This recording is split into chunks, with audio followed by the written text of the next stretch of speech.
どうもベーシスの有馬です。今回はアドリアン・フェローのアドリブソロをいくつかトランスクライブしてきて得たアイデアを紹介してみたいと思います。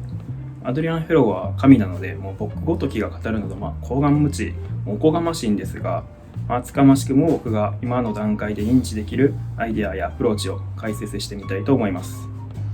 今後自分のスキルアップについて考え方が変わってきたりとか、そういうことがあるかもしれませんので、参考程度にお願いいたします。要はお豆腐メンタルなので叩かないでねっていうことです。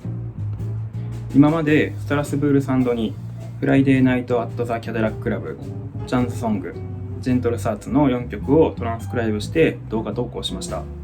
今思えば最初の方は特にちゃんと弾けてなくてひどいもんではあるんですけど、興味があればね見てもらえると嬉しいです。よく言えば少しずつ成長しているのかなといったところで、僕のアドリアン・フェローの特に大好きなポイントは、ホリゾンタル、バーティカルのアプローチそれぞれが自然に融合してアドリブソロだとしても美しいメロディーになっているところだと思っています。マイナーペンタトニックスケールやヘキサトニックスケールを中心とした歌うような表現にメロディックマイナースケールの派生スケールを織り交ぜたフレーズが、これ以上の正解がないような美しさでね、指から弾き出されてる感じがしますよね。フレーズが速いのとベースという楽器でやってるせいなのか、難解で複雑なアプローチにも聞こえるんですけど、実は音使い自体は基本の延長線上なことが多くて、ジャズをある程度学んでいれば理解できる部分が多いんじゃないかなと思います。ですが、これらの基本的なアプローチを超絶なテクニック、表現力、語彙力、リズムコントロールでベース次元に押し上げているイメージが僕はあります。アドリアン・フェローのプレイを見て、もうこれは真似するものじゃなくて見るものってなるのはね、結構あるあるやと思うんですけど、確かに超絶な早弾きを可能にするフィジカルはどうしてもね、膨大な時間の積み重ねが必要ですけど、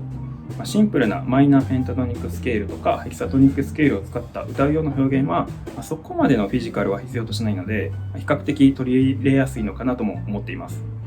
もちろんそれにしても繊細な楽器のコントロールが必要なので簡単というわけではないんですが、こんなものはね、弾けば弾くだけ自分のフレーズとして落とし込めるので、楽器の連動はそこまで気にせずに、好きと思うなら早い段階から挑戦してみるのがいいのではと思います。今回はジェントルサーズというハービー・ハンコックの曲のカバーで、アドリアン・フェローが弾いているベースソロの中心に踏み込んでいこうかなと思います。理由としては、コード進行がシンプルで汎用性が高いこと、1625ですね。あと超絶な早弾きが出てこないこと、あと単純にただただかっこいいからといったところです。まず全体としてホリゾンタルなフレーズのアイディア、ヘキサトニックスケールを使ったフレーズ、次にバーティカルなフレーズのアイディア、オルタードスケールを使ったフレーズ、セカンダリードミナントを使ったオルタードスケールフレーズ、マイナー7の代理コードを使ったメジャー7系フレーズ、5-7上で4メジャー7を使ったフレーズで、イオニアンスケール、リディアンスケールをリディアンシャープ5スケールに変化させたフレーズ、これらの6つを中心に、紹介していきたいと思います。まずヘキサトニックスケールとはですが、あんまり聞きなじみのないスケールかもですが、要は録音で構成されたスケールの総称です。以前投稿したマイナーペンタトニックスケールの解説動画の延長線上でも触れてますので、こちらもよかったらぜひチェックしてみてください。よく使われるスケールとしては、今回はマイナーペンタトニックスケールを基準としてマイナーペンタトニックスケールにフラット5を足したブルーススケールがあります。他にもマイナーペンタトニックスケールにそれぞれナインス、マイナー6を足したマイナーペンタトニックスケールプラスナインス、マイナーペンタトニックスケールプラスマイナー6、これらもヘキサトニックスケールと言えるかなと思います。なんとなくよく使いそうなポジションを図にしてみました。ジェントルサーツはキーが E イコール C シャープマイナーなので C シャープマイナーペンタトニックスケールで記してます。マイナーペンタトニックスケールにナインスやマイナー6を足したらそれはもうナチュラルマイナースケールではという疑問が出てきますが、あくまでマイナーペンタトニックスケールのシンプルかつ直感的な操作法にプラス14で色を付け加えれるというのがこれらのヘキサトニックスケールの魅力かなと思います。僕はこれらの各ヘキサトニックスケールをそれぞれスイッチしながらよく使ってます。意外と語られることが少ないように感じますが、アドリアン・フェローはこれらのヘキサトニックスケールを本当に美しく歌うイメージが僕はあります。実際にアドリアン・フェローがこのように考えているかはもうそれは本人に聞かなければ分かりませんけど、おこがましくも僕が思う限りはこんな風に考えているのかなと思っています。では実際にそのフレーズが使われているところを見てみましょう。ここでは僕の演奏を流しますが、概要欄や僕のウェブサイトに時間指定した動画のリンクを貼り付けておくので、そちらもね確認してください。というかどう考えても神本人の演奏を聴くべきです。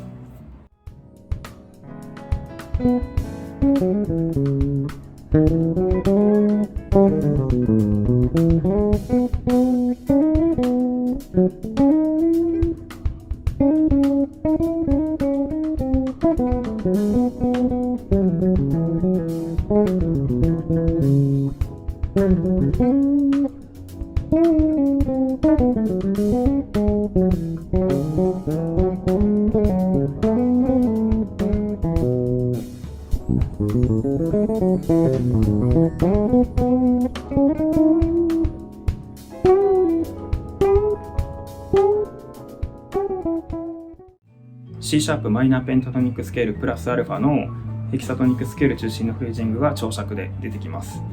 このようにうまく使えばね、すごく耳なじみが良くて美しい歌うようなフレージングが可能になります。次にオルタードスケールを使ったフレージングについて解説します。アドリアン・フェローといえばオルタードスケールといったイメージを持っている人も多いかなと思います。なんとなくよく出てくるポジションをまた図にしてます。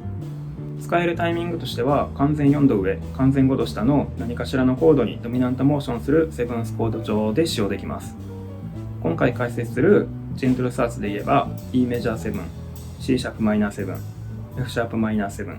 B7 の B7 が E メジャー7に向かってドミナントモーションしているので B7 上で B オルタードスケールが使用できます。他にも一工夫すれば使えるところはあるので、それはまた後ほど解説します。ちょいちょいオルタードスケールを使うときは半音上のメロディックマイナースケールを適当に弾いたらいいんですよねとかね聞かれるんですけども、オルタードスケールは視覚的にも覚えにくいので半音上のメロディックマイナースケールも合わせてスケールのイメージを補強する意味でも見えといた方がいいのは確かです。もっと言うと弾くフレーズによって意識するフレーズを変えて僕はフレージングしてます。例えば B オルタードスケールの派生スケールで半音上のフラット9を主音とした C メロディックマイナースケール、メジャーサードを主音とした E フラットリディアンシャープ5スケール、シャープ11を主音とした F リディアンシャープ11スケール、フラット13を主音とした G ミクソリディアンフラット13スケール。つまりフレーズによって様々やし適当ではねダメかなってとこですね。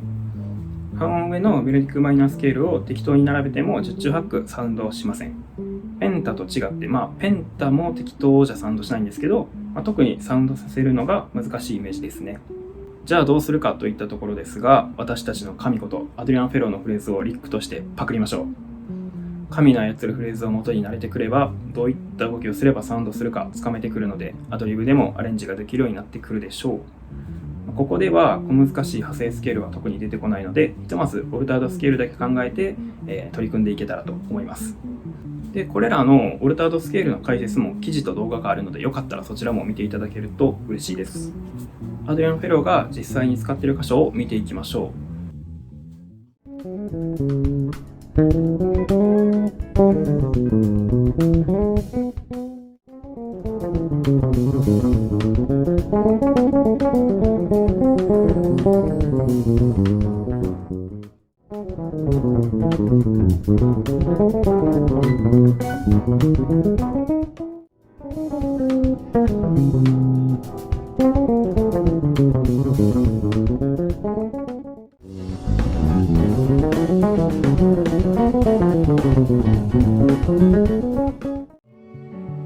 お気づづきかもしれませんが、これらのフレーズは最初の4つのとは全て同じフレーズとなっていて、1つのソロでね、5回も同じフレーズが出てきます。アドリアン・フェローも繰り返し使用するようなこういった手癖的なフレーズこそ美味しい音遣い、つまりサウンドさせるヒントになるのではないでしょうか。実際こういう音遣いは組み合わせを変えていろんな場所で出てくるかなと思います。結構ソロで同じフレーズばっか弾いてしまう悩みってみんな持っていると思うんですけど、アドリアン・フェローだってフェデリコ・マラワンだってリチャード・ボナだって同じフレーズめっちゃ弾いてます。神と比べても仕方ないというか、こういう人たちはもう何弾いてもかっこいいんで当てにはならないんですけど、意外と同じことを弾いていいんだなって思いますよね。それなら自信げに弾いてる方が説得力も出るのかなと。今出てきたフレーズはどれもフラット13から始まるフレーズになってます。こういったフレーズを覚えるときは B オルタードスケールに加えて B オーギュメントコードも見えてると覚えやすいなと僕は思っています。レッスンでもね、結構オルタードスケールを取り扱う際はこのオーギュメントもね、同時に教えることが多いです。オーギュメントコードは超3度ずつ積み重ねたコードなので、視覚的にもシンメトリーで比較的覚えやすいのと、階段状になっているのでフラット13も取れやすいです。シャープ9とかフラット9もルートとメジャーサードの隣だと思えば割と覚えやすいのかなと思ってます。要は覚えにくいオルタードスケールの中に骨組みができるイメージですね。次にセカンダリードミナントにリハーモナイズしてオルタードスケールを使ったフレーズについて解説してみたいと思います。ジェントルサースのソロのコード進行は E メジャー7、C シャープマイナー7、F シャープマイナー7、B7 となりますが、C シャープマイナー7を F シャープマイナー7にドミナントモーションするセブンスコード、C シャープ7へとリハーモナイズすることができます。こうすることで C シャープマイナー7上でも C シャープ7へのリハーモンを想定して C シャープオルタードスケールを使うことができて、これがね、アドリアン・フェローのソロでもよく出てきます。今回は出てこないんですけど、F シャープマイナー7も B7 にドミナントモーションする F シャープ7にリハモすることができるかなと思います。こちらも実際に出てくるフレーズを見ていきましょう。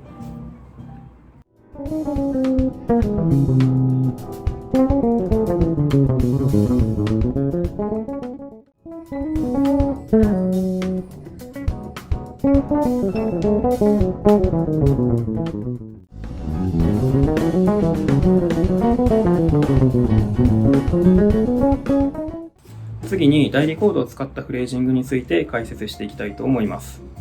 マイナーセブンスコード上でメジャーセブンスフレーズが使えるリハモアイデアとなります。代理コードを使ったフレージングにもいろいろあるんですけど、今回は F シャープマイナー7、2マイナー7と C シャープマイナー7、6マイナー7の場合に使えるコードが2マイナー7、6マイナー7の時にそれぞれ単3度上のメジャー7を弾くといったアイデアになります。これもね、すごく頻繁に出てきます。こちらのアイデアも以前紹介した動画や記事があるので、こちらもよかったら参考にしてみてください。このアイデアを使うことで自然とね、こんな感じの代理コードとなります。それぞれに対応したスケールも使うことができます。こうすることでマイナー7上でもメジャー7フレーズが使える上に自動的にね、ルートから弾き始めてしまうことも避けることができます。このアイデアもね、すごく頻繁に出てくるので、実際に出てくる場所を見てみましょう。で、ジェントルサーツのソロでは F シャープマイナー7、2マイナー7の代理で A メジャー7、4メジャー7、イコール A リディアンスケールを使うパターンがよく出てきます。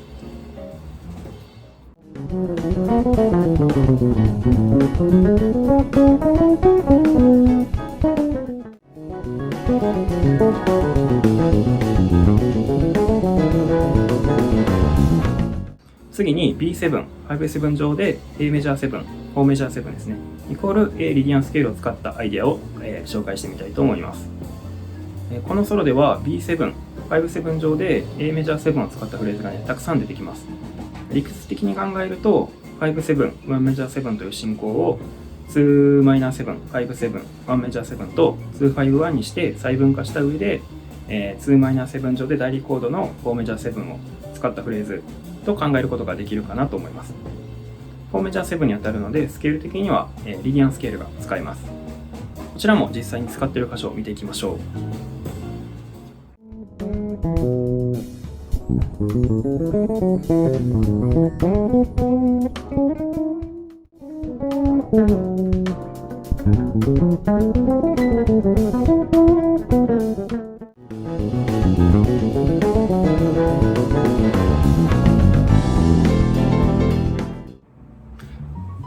はい、次にイオニアンスケール、リディアンスケールをリディアンシャープ5スケールに変化させたフレージングについて解説していきたいと思います。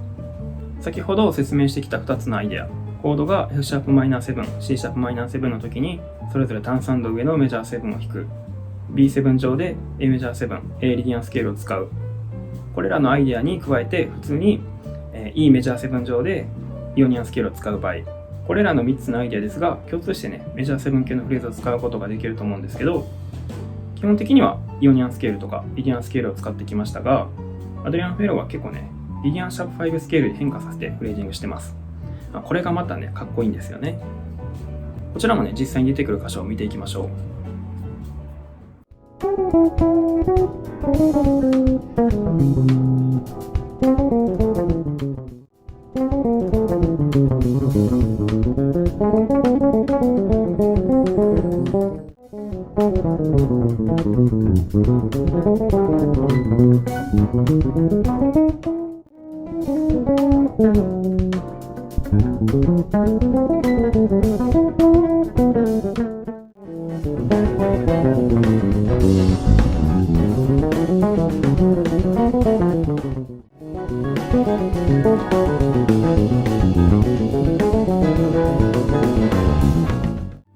かなり多くの箇所で使用されているのがね、わかるかと思います。通常のイオニアンスケールやリディアンスケールと組み合わせるようにね、使うのがポイントなのかなと思います。はい、これらのアイデアを使って自分でソロを作ってみました。譜面と使ったスケールも書き込んでます。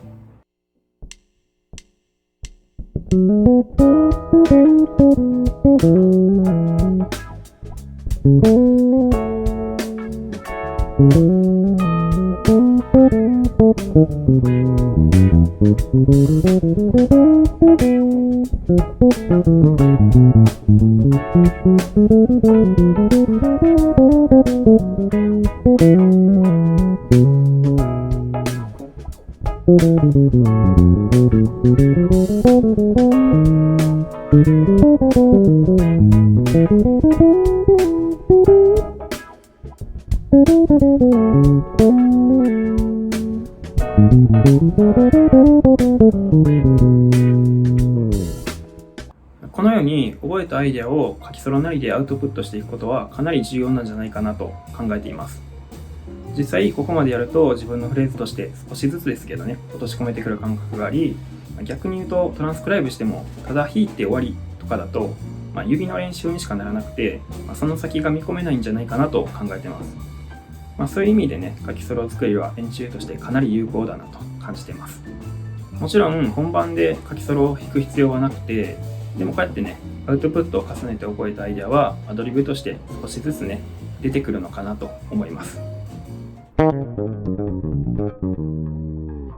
はい、最後までありがとうございました。めちゃくちゃ長くなっちゃったんですけど、以上で終わりとなります。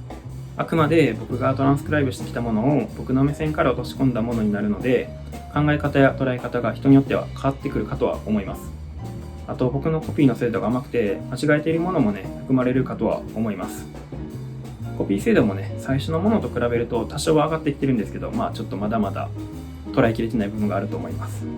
多分最後まで見てくれた人は相当愛がある人やと思うので、ぜひね、ご自身でもトランスクライブしてみてください。それで、ここ近くねみたいなの、ぜひね、教えてください。以上、最後までありがとうございました。今回の内容に関連する動画とかもね、概要欄に貼り付けてるので、そちらもね、よかったら見てもらえると嬉しいです。